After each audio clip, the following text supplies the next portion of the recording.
Hello everyone, welcome to this amazing platform of our channel Panisha for Competitive Examinations and I am Piyush। तो इस particular session में हम SSC के लिए hots question series start कर रहे हैं मैथ्स के लिए।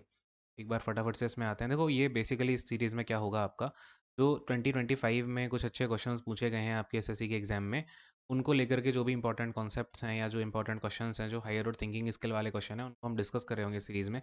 सबसे पहले आप इस वीडियो को पॉज करिएगा और इस क्वेश्चन को करने का ट्राई करना, ठीक है। इसके बाद में सोल्यूशन को देखना। अब ये क्वेश्चन क्या बोल रहा है, decorative column is made in the shape of a regular hexagonal prism, यानी कि इस तरीके का इसका कोई शेप होगा। ये हेक्सागोनल प्रिज्म है या हेक्सागोनल का इसका जो बेस है वो हेक्सागन होगा और प्रिज्म बोले तो पूरा का पूरा ये ऊपर आ जाएगा। The side length of the base is 10 centimetre, the column is built from multiple sections. बोल रहा है कि ये जो कॉलम है ना ये कई सेक्शन से मिलकर बना हुआ है and their height form and progression, और जो अलग अलग सेक्शन हैं उनकी हाइट का एक प्रोग्रेशन में है।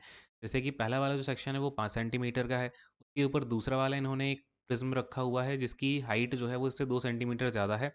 इसी तरीके से तीसरा वाला कॉलम रखा है जिसकी हाइट 2 सेंटीमीटर और ज़्यादा है। फिर इस तरीके से इन्होंने चार कॉलम को एक के ऊपर एक रखा हुआ है, ठीक है। If the column has total 4 sections ऐसा बोला है, तो टोटल वॉल्यूम हमारे को यहाँ पे निकालने का है, ठीक है।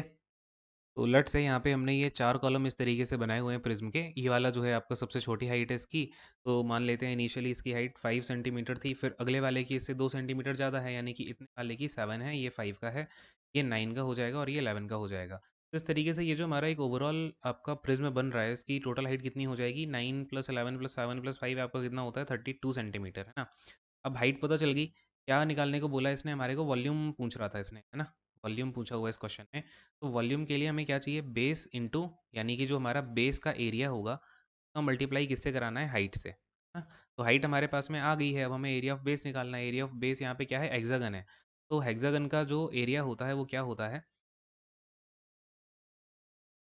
6 टाइम्स ऑफ √3/4 a² है ना। तो 6 टाइम्स ऑफ √3/4 a²। 6 टाइम्स क्यों लेते हैं आपको पता होगा। देखो अगर फॉर्मूला याद भी नहीं है ना हेक्सागन का, तो ऐसे याद रखो, यहाँ पे कितने इक्विलेटरल ट्रायंगल बन जाते हैं सारे के सारे। कितने बनते हैं टोटल, 6 इक्विलेटरल ट्रायंगल बनते हैं। एक इक्विलेटरल ट्रायंगल का एरिया क्या होता है, √3/4 a²।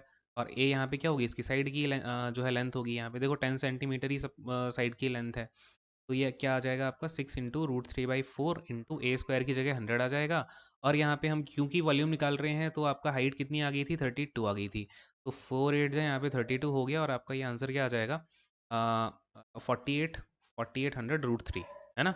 तो राइट आंसर अपना क्या आ गया, 4800√3 इज योर राइट आंसर। तो आई गेस आपने ये कर लिया होगा।